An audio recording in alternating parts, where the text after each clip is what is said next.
In the episode right before this one, we talked about why leaning too hard on AI could actually be doing more harm than good for your podcast. And in this episode, AI expert Michael Katz joins us back to talk about some of the specific steps that you can take to train AI as your podcast assistant and avoid the generic AI content that makes you sound like everyone else. Welcome to Insider Secrets to a Top 100 podcast. I'm your host, Courtney Elmer. Let's make your business binge-worthy. It reminds me of this philosophy class that I took in college once, and I'll never forget this. We were all like sitting around the room, and we're like all of our chairs are facing each other. And the teacher, I don't know if he was trying to like make us angry or trying to make us think. I'm not really sure what his end goal was of the day, but he's sitting there and he's like, all right, so if you go to see a movie and you're sitting in the theater, and that movie makes you laugh and it makes you cry and it makes you feel all these emotions. And it was this movie that was set in, let's say, Paris. Can you say that you've experienced Paris simply because you've experienced it through that movie, even if you've never traveled to that country? Let's discuss. I'm telling you, Michael, I'm sitting there and I'm just like, I don't know what to say in this conversation because it was like so much to think about at one time. In the episode before this, we were talking about Monet and how like what makes a Monet versus the replica that's hanging on the wall in your co-working space. And I think it's just an interesting conversation to be had and to think about. And then in the context of AI, because it's like, well, if we can train AI to sound like you and replicate you and scale you, not replace you, but scale you and scale your thoughts, is that the same as the real thing? I think it can be. That's the thing. It can be the same. Like to reject like productivity improvements that we can make for ourselves. We've seen that in every era, right? You know, you look at like generationally, every single generation says like, I'm not going to do this newfangled BS. And, you know, they think the things that we think are commonplace are just something they never wanted to engage with. And that, so it would be kind of ignorant actually to not engage with it that way. And to say that like, this is the same as anything else that's ever happened. So you can scale yourself, just like you could scale yourself by setting up any kind of workflow or any kind of technology. But I do think that there is some kind of like verification that's going to need to happen. I would prefer a world where we figure out, you know, even sooner rather than later, how we can all train it to be more like us, how we can produce more original content in our lives that can be repurposed in a meaningful way. And I think like repurposing is the word there in some ways, which is like, the internet is so hard because we need to be everywhere. We're being told we need to be everywhere right now. And we need to give ourselves the best chance. And we're just one voice in thousands and millions of voices. So we never know what's going to succeed. The reality is you do need to produce a lot of content if you're small. You need to produce enough content that gives yourself a meaningful chance of that. And I don't think it's really possible without using some kind of tools, unless you are crazy or have zero life whatsoever, or I don't know. So this is one tool that's come along among many that can help you do that. What's important is to, by default, think about what you want to put out there and how you want it to sound.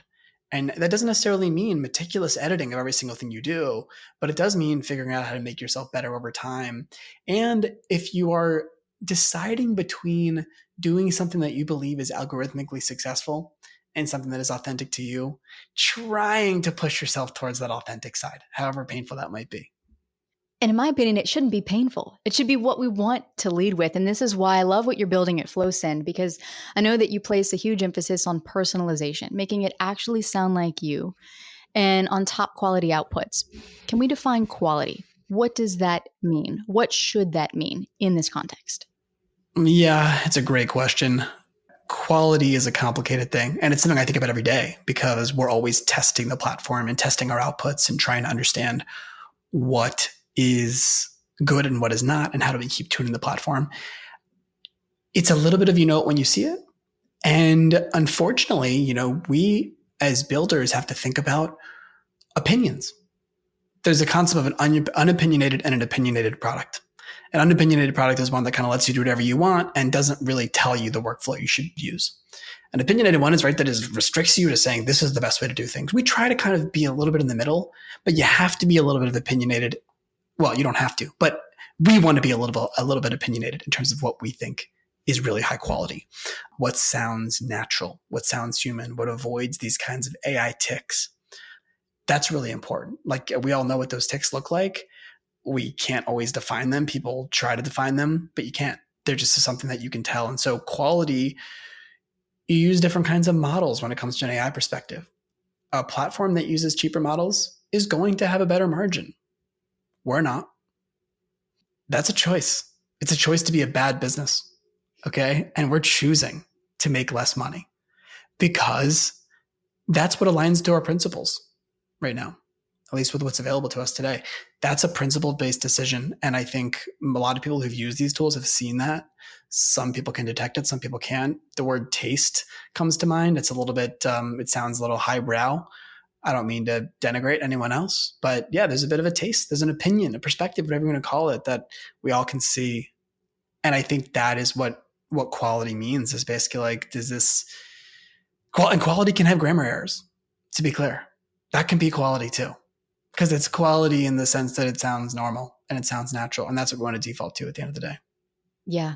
I'm curious too, Michael. I know you became a dad recently. And, this conversation we've been having both in the episode before this one and kind of more specifically here as it relates to how are we training AI to sound like us, to have that quality output, but in the sense that it is that authenticity. It is hard to verbalize in a sense because, yes, we can tell, but it's hard to articulate the difference between, a regular AI output versus something a human actually wrote. And maybe it is the ineffable quality of that energy that goes into the creation of the thing. And maybe that is one of the, unconscious things that gets picked up on in human to human communication. But I'm curious to know, how has becoming a dad shifted your perspective around using your authentic voice to create your legacy? Or in other words, like, what is it that you want your children to know you for? And by extension, what you want others to know and remember you for? That is such a complicated and deep question. I get anxiety thinking about it sometimes, genuinely. I think probably every generation goes through that, of like anxiety about what the technology their kids is going to experience and how they're going to view them. And I think about it all the time because, as I mentioned, I was like the most anti-AI person. I'm still anti-AI in so many different ways. I'm like, again, I'm the worst founder for this because I'm so opposed to some of the solutions that exist out there that are trying to put out mediocre content, almost accepting it. Because that's going to, not to be too highfalutin about it, but it's like, it's not good for the next generation, certainly. They're not going to be able to learn. They're not going to see what good looks like. And yeah, these stuff will improve, but it's just not aligned. And I've come across a lot of business opportunities over the years that I think are lucrative opportunities, or that I've been presented with. And I'm tempted, and that they're just not aligned with my views on the world, or things that would contribute positively, or that I'd be proud to tell my kids that I'm doing. Like, it feels gross to me. My dad was a doctor, and I was lucky because, like, being a doctor, he's an infertility doctor. I mean, there's nothing like better. And, you're kind of like, you're giving people children. I'm like, well, I was so proud of him when someone came up to us in like a, 4th of July fireworks and was like, you changed my life. That's the best feeling. And I can't think I'm going to get there because I'm not that. But can I at least not do the opposite, which is do something I'm embarrassed by? And so, like, I think when it comes to that, like, quality thing is sort of like, how do we default towards allowing people to express their voice more broadly, and in trying to help them do it or guide them to do it in an authentic way, as opposed to something that's just very transactional. Yeah. Well, and your platform, FlowSend, what you're building is for the 10% of people like myself, like yourself, who are inherently anti-AI for all the reasons that we've been talking about. And at the same time, to your point earlier, we've got to get the content out there, because in order for people to be able to see us as thought leaders, to see us as that expert, we have to be able to scale that thought leadership and get it out there consistently, get it out there regularly. And for most of us, we have lives. There's kids involved. There's other responsibilities, spouse, other things in our life. We want to have a life. We don't want to always be at our computer, like coming up with the next set of hashtags we need to put on an Instagram post. So when we get down to brass tacks and actually starting to think about AI, okay, we know we want it to remain as authentic as possible to who we are, and to replicate that and to make that more available and easier for us to get our thoughts out into the world. What are some of the strategies that you would recommend for doing that when it comes to actually training an AI tool, whether it's your tool or any other tool, not only to streamline that process, that content creation process, but more importantly, to preserve and teach that tool to maintain your unique voice. Yeah, for sure. Well, first and foremost, just to clarify in terms of what we do at FlowSend, like we are explicitly focused on ingesting recorded content. And we've been asked a bunch of times, hey, can I put in this blog and generate things? No. And the answer today is no. Maybe in the future, I'm not sure.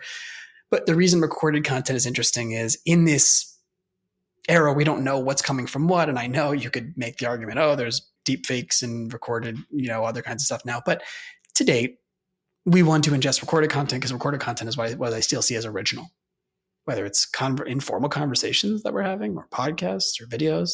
It's something that it's my voice. And how do we turn that into other content? And so when I think about training a voice, our first default is to ingest things that this person's done already in the past.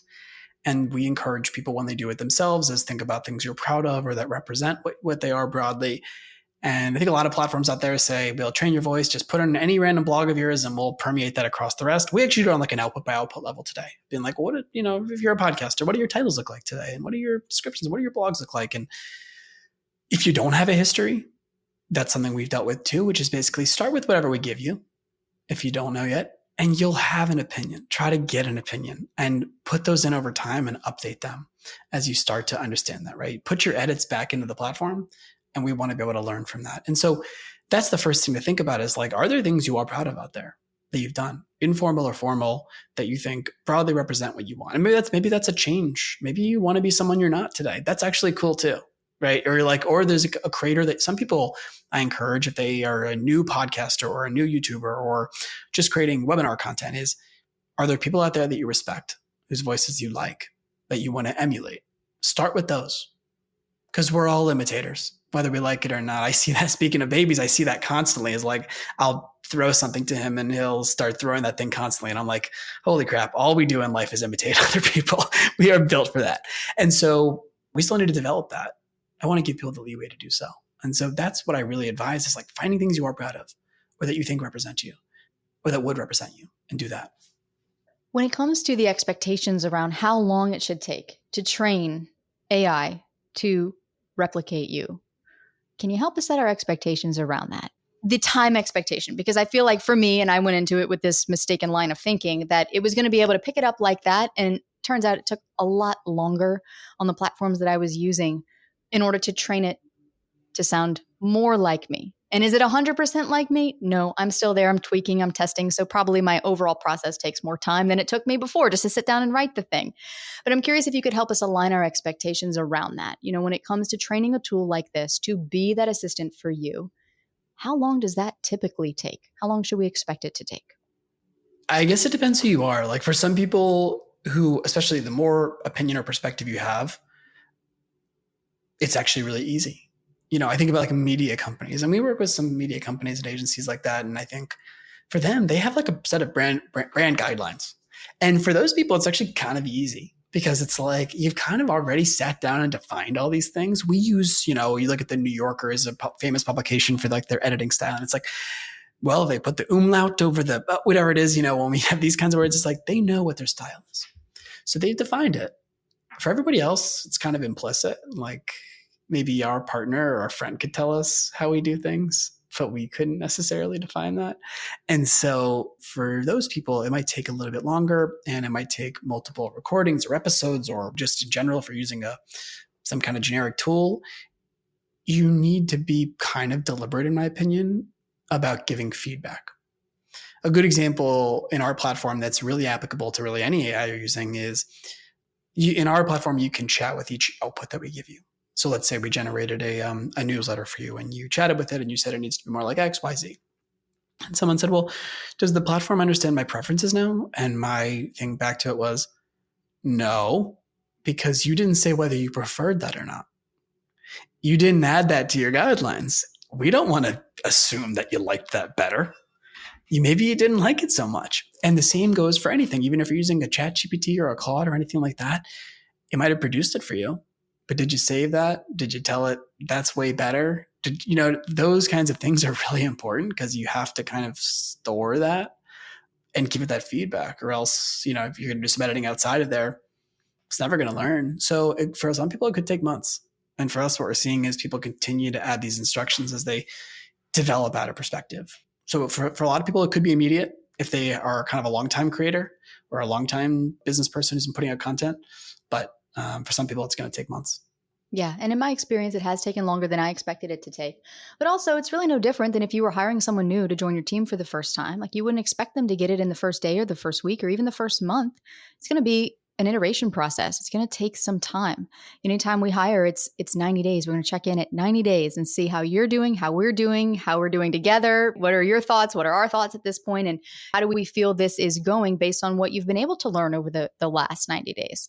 And then, we've had team members who've been with us for years and still learning, because I'm still learning, right? It's always going to be this constant evolution. And I think for me, it helps to think of AI that way, where it's like, no, I wouldn't have that expectation of an intern coming in or of a new employee coming in to work in the company. We would expect it to take longer. There's certainly there's feedback we could give, that human working in the company to help them do their job better, or the way that we prefer things to be done.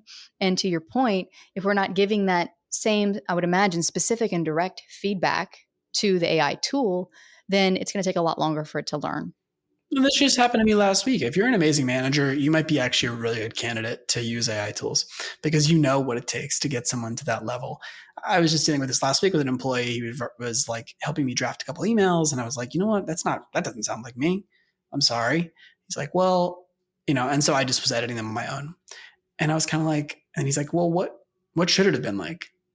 And I was like, I was so in my own head and in a rush that I didn't even take the time to be like, here was what I ended up producing out of this.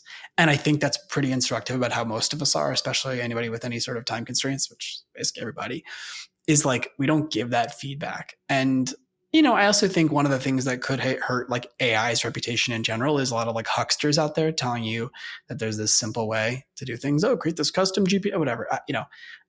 It's like a very complicated thing.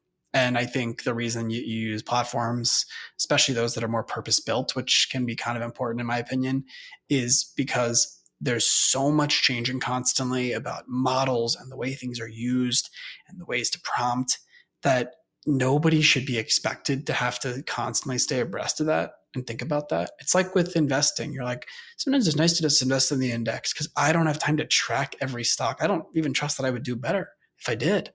And so, sometimes it's better to turn it over in some ways to someone who can kind of focus on that and say, okay, I get it.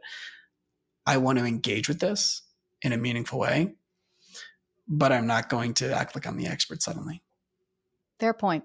Also, I'm curious before we wrap it up. So with what you're building at FlowSend, and I know we've dug into the philosophy behind it and how you're different philosophically, but there are other tools out there that do ingest audio and that give you outputs.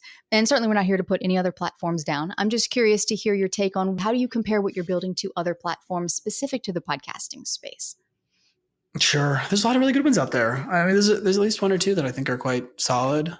Some of them I think, again, this is my personal experience and I won't name any names. I was like, some of them I came there and I tried everything when I was starting to podcast.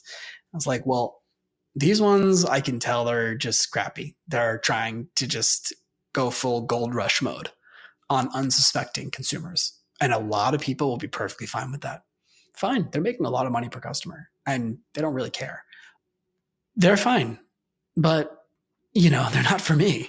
Then there's a few out there who I think are probably one or two maybe who are actually a little better from a quality perspective, but maybe aren't really good at that kind of voice aspect. They're trying to say like, here's our standard of generic quality and, it should be good enough for you. And that's fine too. I have no opposition to that. We have people who use the platform and for better or for worse today, some of these on like the prosumer side, they're using it in such a rudimentary way. And it almost frustrates me because I want them to get more out of it. I mean, I'm like, oh, they're still paying, but I wish they were doing more. It's kind of actually a funny thing in life a little bit. Sometimes you think you want one thing and you want another. And so what we want to continue to focus on is abstracting away all that complexity involved with AI on the back end and continue to really be the experts and embed that expertise inside of our product, whether it's content quality or growth hacks and growth tips. And then, at the end of the day, as I mentioned, is like your voice. there are things, and I'll give you a really good example that, you've talked about some on your Instagram, which is like, okay, well, how do we title and how do we think about these things? And here are the formulas.